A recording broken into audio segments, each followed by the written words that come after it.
క్రీస్తునందున్న ప్రియులకు ప్రేమతో వందనాలు తెలియజేస్తున్నాను. నవంబర్ నెల 1వ తేదీ 2025. ఈ రోజు దేవుడు మనకు చేస్తున్న వాగ్దానం ఏమిటనగా, యెషయా గ్రంథము 41వ అధ్యాయము 13వ వచనం. నీ దేవుడనైన యెహోవానగు నేను, భయపడకుము, నేను నీకు సహాయము చేసేదనని చెప్పుచు నీ కుడి చేతిని పట్టుకొనుచున్నాను. ఆమేన్. నా ప్రియులారా, మనము మన పిల్లల్ని నడిపించేటప్పుడు వారి చేతిని పట్టుకుని నడిపిస్తాం. ఎందుకు?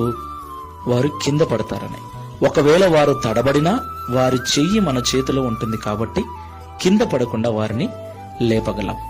దేవునికి మహిమ కలుగును గాక. చెయ్యి పట్టుకోవటం అన్నది చాలా ఊతమిస్తుంది, ధైర్యమిస్తుంది, బలాన్నిస్తుంది, సరిగ్గా నిలబెడుతుంది.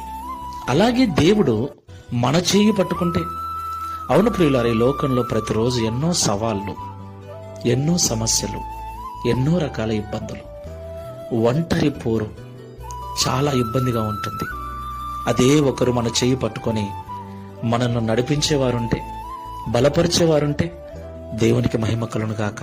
ప్రభు అంటున్నాడు, నీ దేవుడనైన నేను నీ చేయి పట్టుకొని నీకు సహాయం చేస్తానంటున్నాడు. దేవునికి మహిమ కలుగును గాక.